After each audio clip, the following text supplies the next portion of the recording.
is actually recording.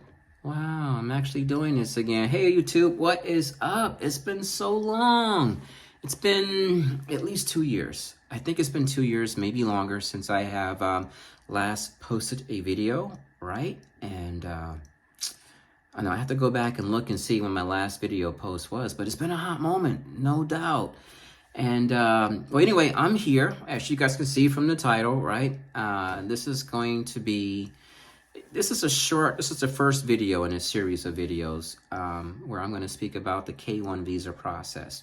So obviously, if I'm talking about the K-1 visa process or the fiance visa, I'm engaged. I have a fiance. My fiance happens to be from the Philippines. Now, just to make things interesting, and if you're seeing that, my apologies. That is my blink doorbell alarm telling me that somebody just walked by. And you're probably going to see that every so often. But anyway, God, I lost my thought. Where was I? Oh, my process, my thing here. So I have a fiance. She lives in the Philippines. And I decided that I'm going to make a video or make several videos, a series of videos on this whole K-1 visa process. Now, I know there's a lot of information out there about this, and this is my absolute, positively best advice for all of you folks that are either involved in or about to get involved in this whole fiance visa, right? So if you're about to propose to, or you already have proposed to someone living overseas and you're going to bring them to the United States of America, watch this video. Watch every video you can find on the subject. You cannot have enough information about this process, about this K-1 visa fiance. Watch 90 Day Fiance. Watch everything. I don't care if you have to go and take a quarter. I don't have a quarter, but if you take a quarter and go to a gumball machine and put it in that gumball machine and turn that little wheel to get out a gumball that has information on the fiance visa.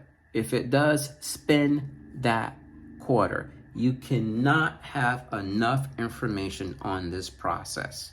You just cannot.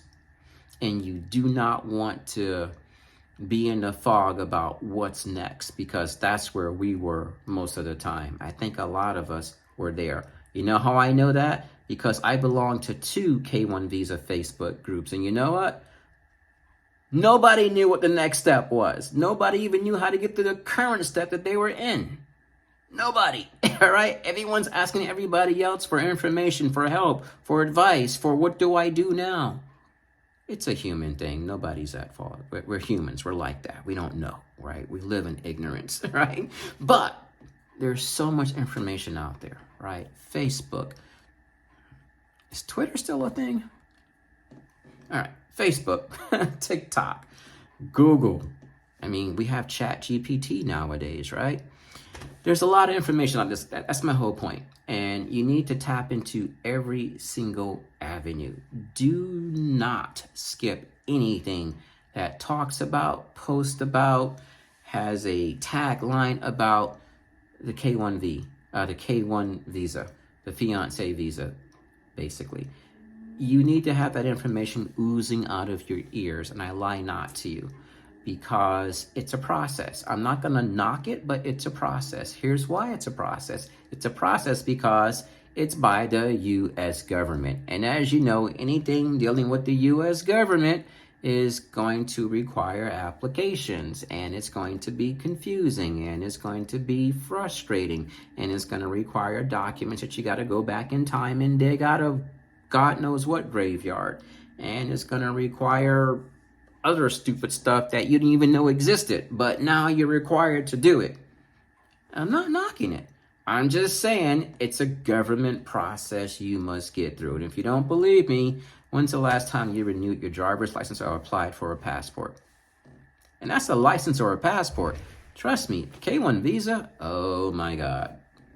Sorry, that's my blank camera again. Anyway, I don't want to be crazy here.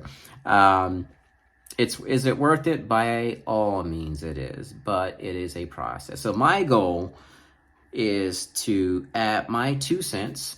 Because of inflation, maybe it's 1.5 cents now, but my goal is to add what information I have gathered and share it with all of you folks.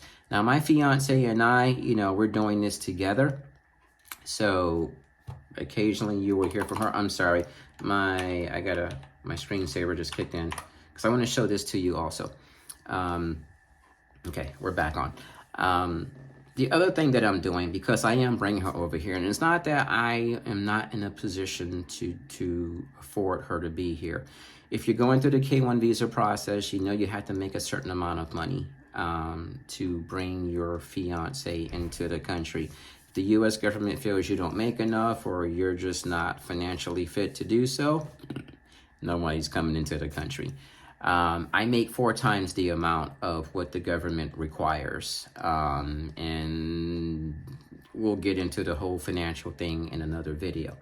But one thing I want to show you guys. So one thing I have been up to, and yes, this is a very amateur move. I know. I just picked up my phone and turned it around to my computer screen. This is a company called Qualys, and no, they are not sponsoring this video. And this is their training and certification page. I am currently doing vulnerability management detection and response, or VMDR, right? And as you can see, the second most important thing here is it is a self-paced training. Now, this particular module or segment is only 5 hours, or it should take about 5 hours to complete. So let me come back to me and get everything set and focused. And okay, there I go. So I was told if you really are hungry, you can probably knock this whole thing out in a day. Bravo to you if you can. On average, it takes about a week to knock out. But again, it's self-paced, so you can knock this out in any amount of time you want to. So a little over 2 years ago, I got myself, so I was already in IT, but I got myself into the cybersecurity side of IT. And it was a good thing to do because at the time I worked for a bank. Technically, well, a bank, let's just say a bank, a financial institution, but a bank. And if there's anyone who needs cybersecurity, it's your money. Your money needs to be safe, right? Of course. So being in the banking industry at the time and working in IT and then deciding to upgrade my skills, go back to school and learn cybersecurity, it was a good time because it was in the middle of the pandemic. We all worked from home. I had the time, I had the money. I got myself back in school and started down the road of learning cybersecurity and some other things. And real quick, I always say this, if you guys, let me put it right here. If you guys know what this is, right? Bravo to you. If you think it is a USB drive, it's not. It is a security key. And if you know what that is and how to use it, yes, you are doing well, my friend. These keys do not make you invincible, but they do allow for you to move yourself from the low-hanging fruit of vulnerability so you don't get hacked. But as we always say in cybersecurity, it's not a matter of if, it's a matter of when, right? So you always want to, you know, situational awareness, cyber awareness. That's what I always say. But anyway, why am I showing you this, right? So I'm about to marry someone. It means I got to take care of her. It also means I got to see to her needs and wants and everything else, right? Let me go back. At the time when I started this venture into cybersecurity, I worked for a bank, and that was a good thing to be or do, learning cybersecurity. Now I work for the federal government. I'm doing the same thing, just not with the federal government. So trust me, we're not hurting, but there's nothing wrong with wanting to improve yourself, your skills, and especially do that for a family or a future family on the horizon. So all I'm doing is trying to ensure that once she's over here, you know, I know at some point she's going to want to go back home to see friends and family.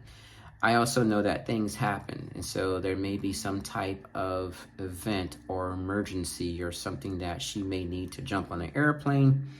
And we know when you got to jump on an airplane at the last minute, that ticket is not going to be cheap, especially to the Philippines. So I want to make sure that I'm in a position to take care of that for her. Not saying I'm not right now, but this channel is all about being real, right? So let's keep it real. So my answer would be doable, but not recommended. And I want to get myself to the position of doable, no problem. right? And so taking this vulnerability management and detection, learning this, getting certified in it, yeah, it's just the next level in the cybersecurity arena that I'm looking to achieve. But back to the K1 visa, right? So let's not get off too far off. So my fiance and I, we are now at we call it the CFO level, right? CFO is Commission on Filipinos Overseas or something like that, if I remember correctly. If you are a Filipino citizen living in the Philippines, the Filipino government, not the U.S. government, but the Filipino government requires you to attend a CFO seminar before you leave the country. Now, once you complete this seminar, which is about 4 hours, maybe 5, they will give you two things. They will give you a certificate and they will give you a sticker.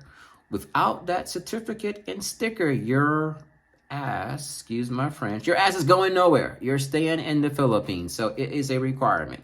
Now, this is just for Filipinos that will be working or living overseas. If you just want to come to America for a couple of weeks, a month, you're cool. But if you're going to live here or work here, you have to take this CFO seminar. That is the last stage. Once you get that certificate and that sticker, take your butt to the airport, get on an airplane in America, here I come. Simple like that. So we have completed the medical.